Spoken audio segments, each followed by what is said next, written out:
Hi everyone. आज हम सबसे पहले डिस्कस करेंगे load line analysis. Load line analysis के बारे में बहुत लोगों ने डिस्कशन किया होगा आपसे इससे पहले भी, हो सकता है आप किसी कोचिंग इंस्टीट्यूट का पार्ट भी होगे। पर लोड लाइन एनालिसिस हम करते क्यों है वो मैं आपको बताता हूँ।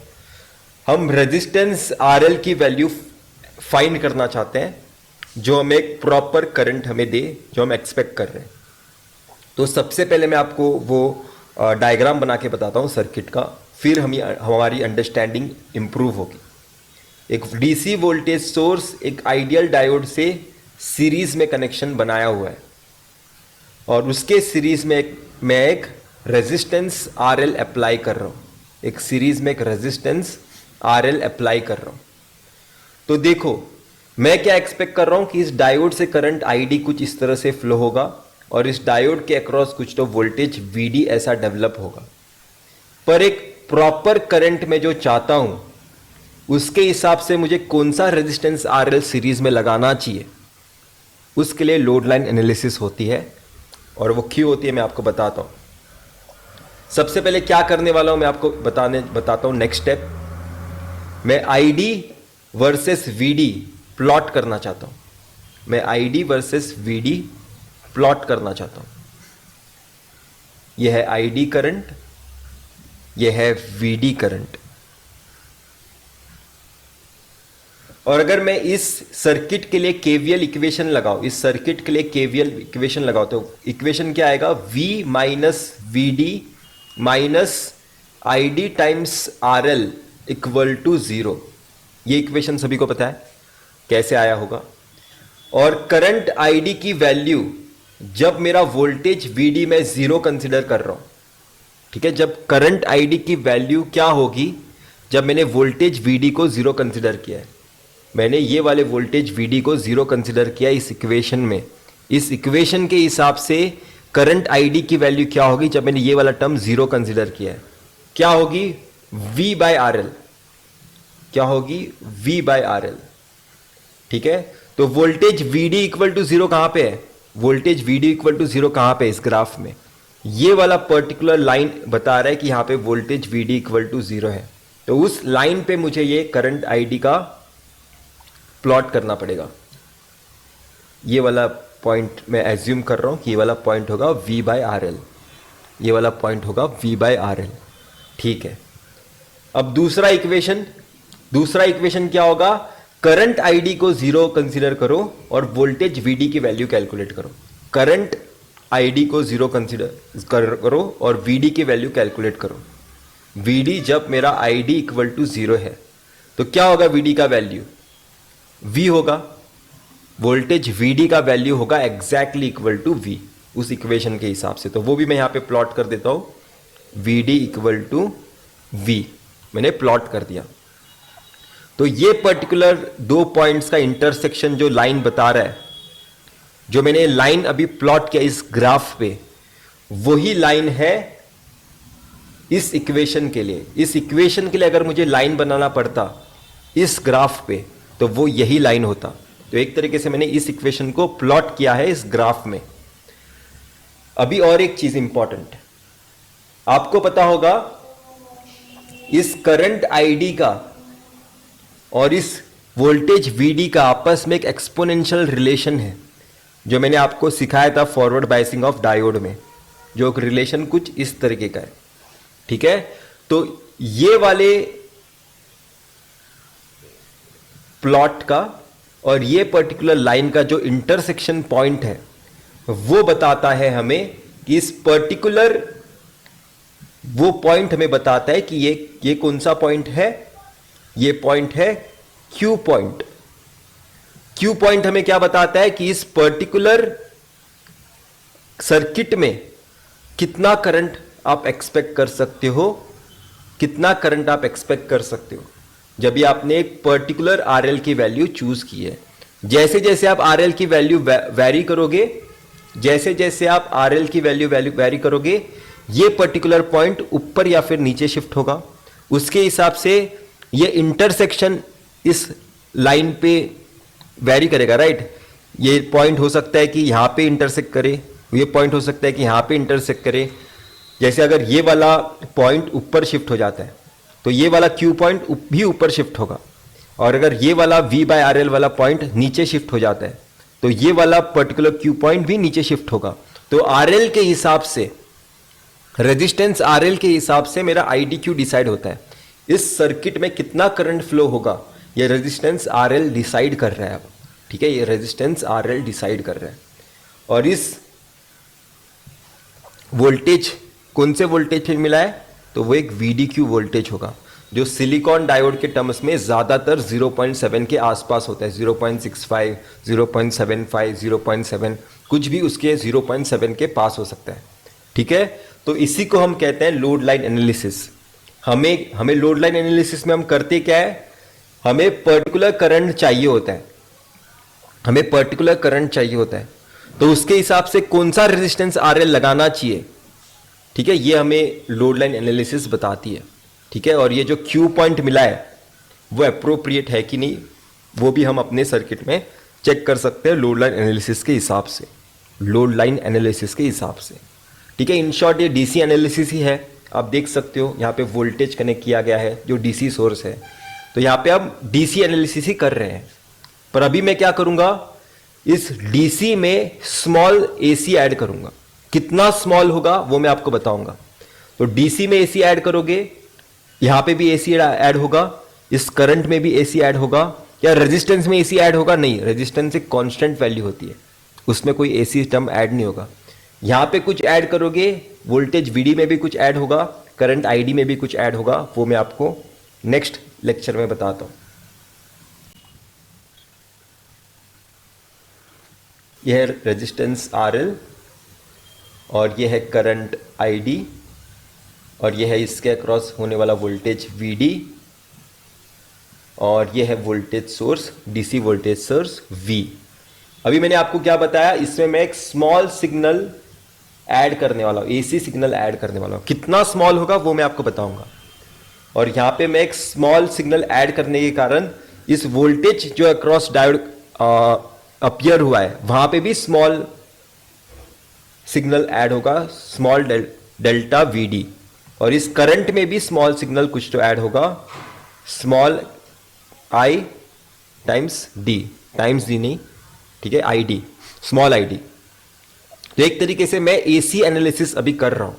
तो अगर मुझे ये सेम चीज उस प्लॉट में बतानी है तो मैं कैसे बताऊंगा, ठीक है, ये सेम चीज अगर मुझे उस प्लॉट में बतानी है तो मैं कैसे बताऊंगा। ये है VD, ये है करंट ID और ये है मेरा करंट एक्सपोनेंशियल रिलेशन वाला प्लॉट। ID वर्सेस VD के पास एक एक्सपोनेंशियल रिलेशन है, उसके हिसाब से मैंने एक प्लॉट यहां पे ड्रॉ किया है, ठीक है। आपको क्या पता चला था, लोड लाइन एनालिसिस के बेसिस पे एक क्यू पॉइंट पता चला था, IDQ। आपको एक क्यू पॉइंट पता चला था, IDQ, ठीक है। और उसके बेसिस पे आपको पता चला था एक स्मॉल सिग्नल वोल्टेज, सॉरी, उसके ही नीचे अगर आप इंटरसेक्शन लोगे तो आपको पता चला था VDQ। उसके इंटरसेक्शन में आपको पता चला था एक्स एक्सिस पे VDQ। लोड लाइन एनालिसिस ने आपको IDQ बताया, VDQ बताया। पर अभी आपने किया क्या है, सोर्स में स्मॉल डेल्टा V ऐड किया है, सोर्स में स्मॉल डेल्टा V ऐड किया है। उसके कारण हुआ क्या कि आपके VD में भी स्मॉल सिग्नल ऐड हुआ है। तो वो मैं यहां पे भी आपको ड्रॉ करके बताता हूं। यहां पे भी एक स्मॉल डेल्टा V ऐड हुआ है, प्लस माइनस डेल्टा। ये है प्लस डेल्टा और ये है माइनस डेल्टा। तो अगर आप यहां पे इसका इंटरसेक्शन लोगे, ये इरेज करके अच्छे से बनाते हैं। थोड़ा मैं पॉइंट्स थोड़े अलग लेना चाहता हूँ, ये मैं पूरा इरेज कर रहा हूँ। थोड़ा मेरे को कोऑपरेट करो, डायग्राम को थोड़ा इम्प्रूव करना चाहता हूँ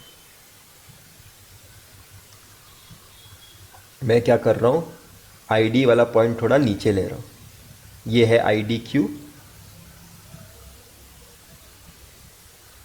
और ये है VDQ, ठीक है। ये हमने लोड लाइन एनालिसिस से सीख लिया था। अभी मैं क्या करूंगा, इसी में एक स्मॉल सिग्नल ऐड करूंगा, डेल्टा वी। इसी में मैंने एक स्मॉल सिग्नल डेल्टा ऐड किया, क्योंकि यहां पे आपने डेल्टा ऐड किया तो यहां पे भी वीडी में भी डेल्टा वीडी ऐड हुआ है, तो वो डेल्टा वीडी मैंने यहां पे बनाया है, ये वाला डेल्टा वीडी मैंने यहां पे बनाया है। और एसी सिग्नल सिर्फ पॉजिटिव हाफ साइकिल नहीं देता, नेगेटिव हाफ साइकिल भी देता है, तो ये है वो माइनस डेल्टा।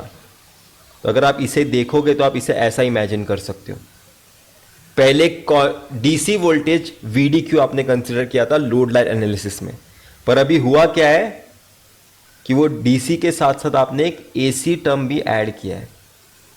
ठीक है, आपने डीसी के ऊपर ही एक एसी टर्म ऐड किया है, तो उसके कारण होगा क्या,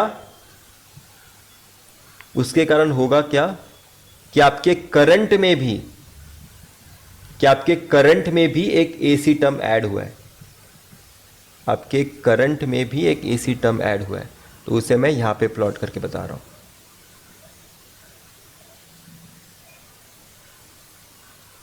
ठीक है, तो इस डेल्टा आईडी को मैंने यहां पे प्लॉट करके बताया, करंट में भी एक डेल्टा ऐड हुआ, माइनस डेल्टा ऐड हुआ।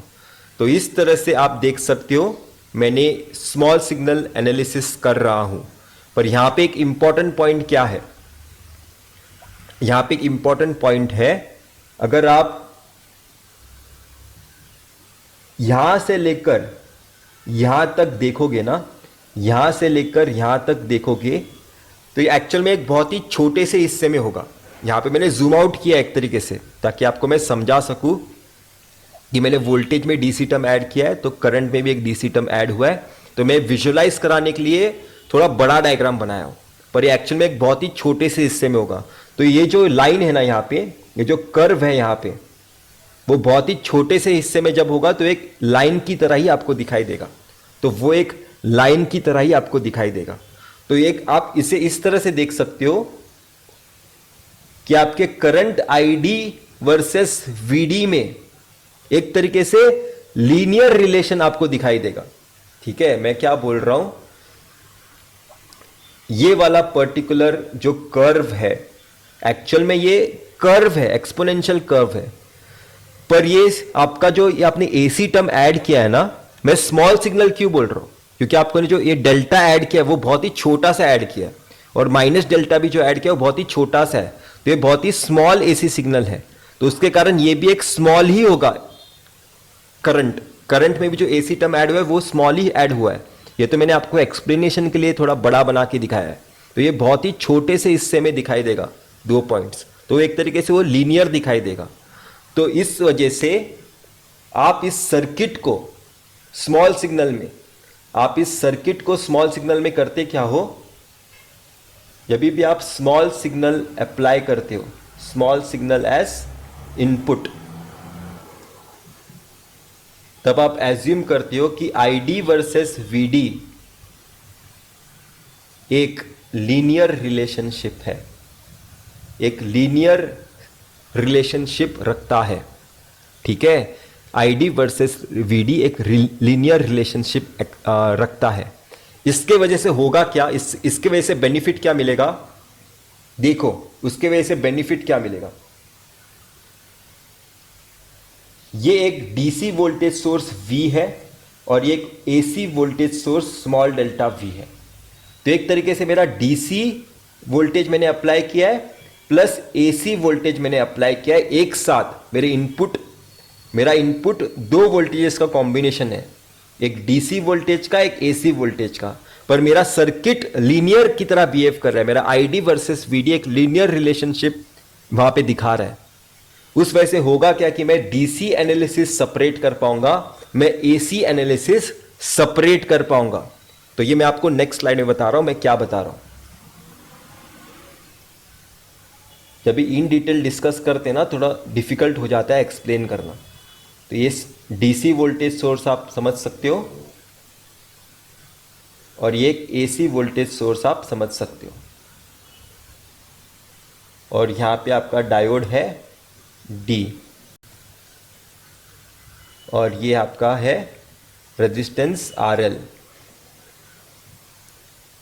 तो यहां पे मैं क्या बता रहा हूं, इस डायोड के अक्रॉस करंट कैसा फ्लो होगा, एक डीसी करंट भी फ्लो होगा और एक IAC करंट भी फ्लो होगा, ठीक है। और इस डायोड के अक्रॉस भी आप क्या एक्सपेक्ट कर सकते हो, एक DC वोल्टेज अपीयर हो रहा है और एक AC वोल्टेज भी अपीयर हो रहा है, ठीक है। तो इस सर्किट को आप सॉल्व कैसे करोगे? हमने ये स्मॉल सिग्नल इक्विवेलेंट एनालिसिस क्यों की है?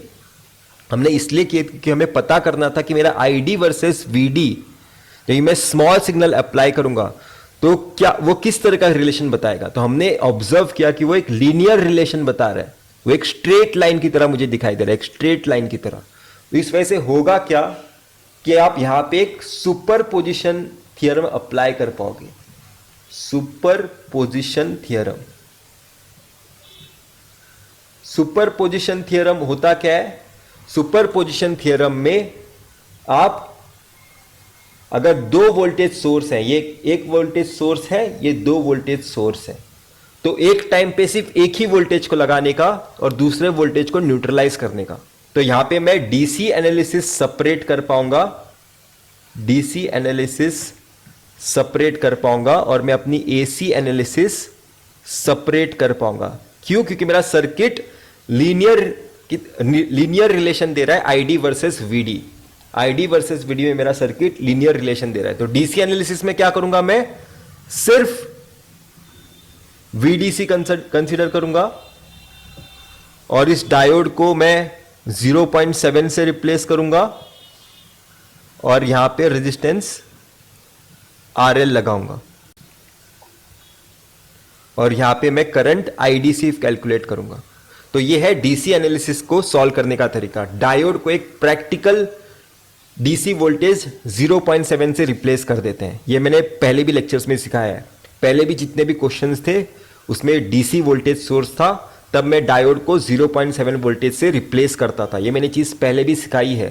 पहले जितने भी क्वेश्चन सॉल्व किए वो सारे डीसी एनालिसिस ही थे, इसलिए डायोड को हम 0.7 से रिप्लेस करते थे अगर वो डायोड सिलिकॉन का है, अगर वो डायोड सिलिकॉन का है। एसी एनालिसिस में क्या करेंगे, हम एसी वोल्टेज सिर्फ कंसीडर करेंगे, हम सिर्फ एसी वोल्टेज कंसीडर करेंगे, VAC। और डायोड को कैसे रिप्लेस करना है? क्या मैं डीसी वोल्टेज से रिप्लेस करूंगा 0.7 से? नहीं, आप 0.7 से रिप्लेस नहीं करोगे क्योंकि वो लीनियर सर्किट की तरह बिहेव कर रहा था, इसलिए उसे आप एक रेजिस्टेंस R से रिप्लेस करोगे जो होगा RAC। मेरा डायोड डीसी एनालिसिस में वोल्टेज सोर्स से रिप्लेस होता है 0.7 अगर मेरा डायोड सिलिकॉन है। जर्मेनियम डायोड 0.3 से रिप्लेस होगा, पर एसी एनालिसिस में मेरा डायोड एक रेजिस्टेंस से रिप्लेस हो रहा है। ठीक है, मेरा एसी एनालिसिस में डायोड एक रेजिस्टेंस से रिप्लेस हो रहा है। इस रेजिस्टेंस की वैल्यू क्या होगी वो हम अभी कैलकुलेट करेंगे, ठीक है। और इनफैक्ट ये भी कैलकुलेट करेंगे कि ये कितना स्मॉल होना चाहिए, क्योंकि देखो ये लीनियर सर्किट की तरह कब बिहेव करेगा। मेरा आईडी वर्सेस वीडी लीनियर कब होगा, ये लीनियर मुझे कब दिखेगा, जब ये वाला जो आपने एसी सिग्नल अप्लाई किया है वो बहुत ही छोटा हो, तभी वो बहुत ही छोटे से हिस्से में दो पॉइंट्स होंगे तो वो लीनियर की तरह बिहेव करेंगे। ठीक है, इतने दूर नहीं होने चाहिए, ये तो मैं जूम आउट किया हूं।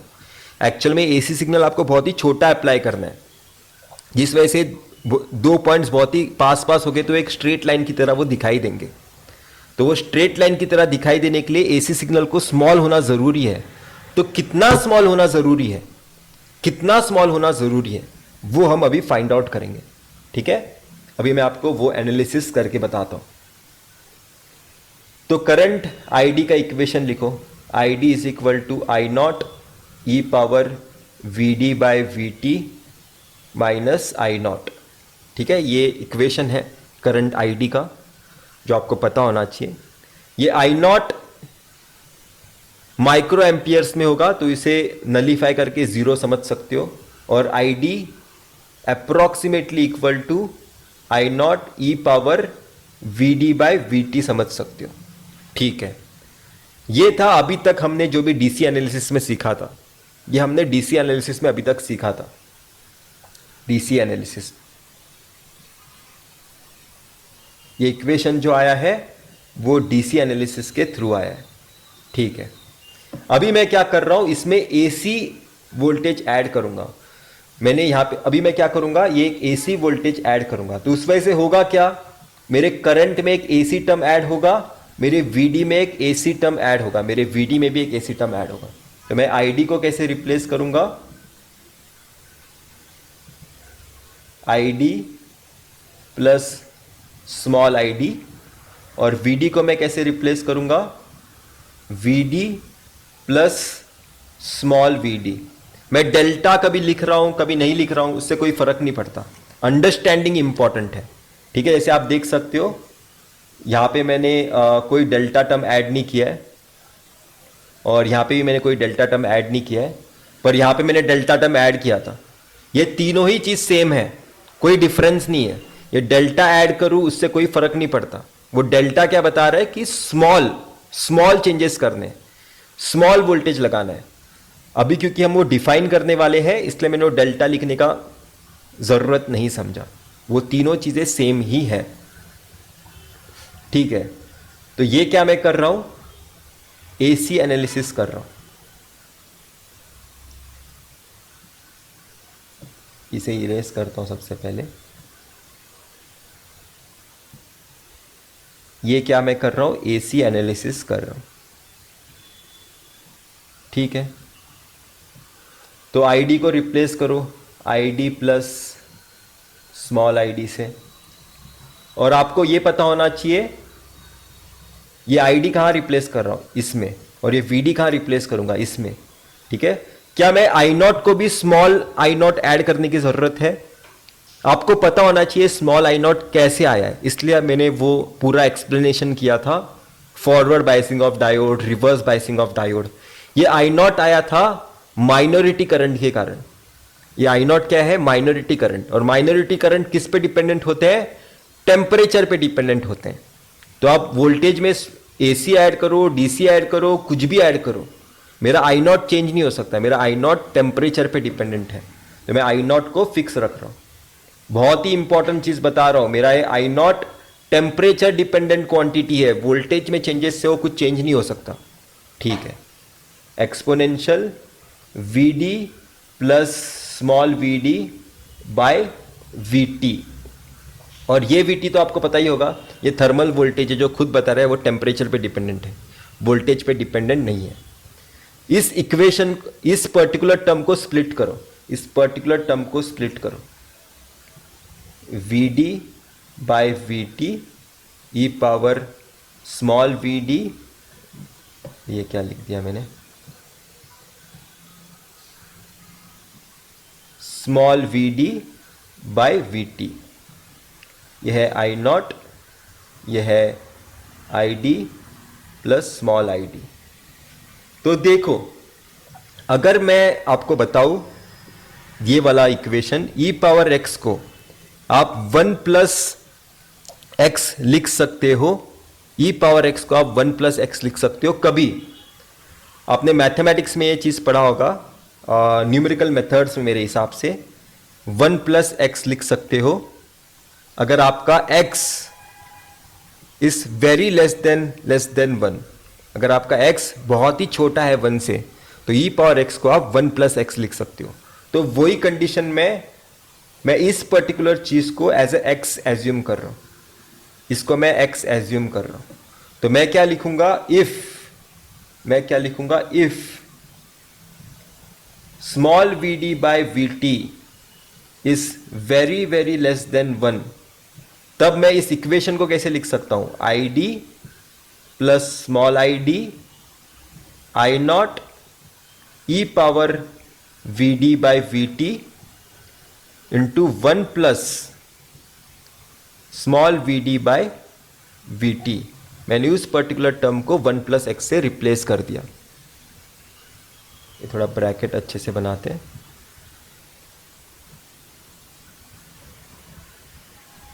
ठीक है, अभी यहां पे थोड़ा ध्यान दो। आईडी क्या होता है, I naught e power V D by V T. ID क्या होता है, I naught e power V D by V T. तो क्या मैं इस I naught e power V D by V T को आईडी से रिप्लेस कर सकता हूं? डेफिनेटली कर सकता हूं। तो वही मैं यहां पे करूंगा, इसके जगह आईडी लिख दूंगा। इसके जगह आईडी लिख दूंगा, ठीक है। अगर ये वाला आईडी अंदर जाके इन दोनों टर्म से मल्टीप्लाई होगा तो क्या होगा वो मैं यहां पे लिख के बताता हूं आपको।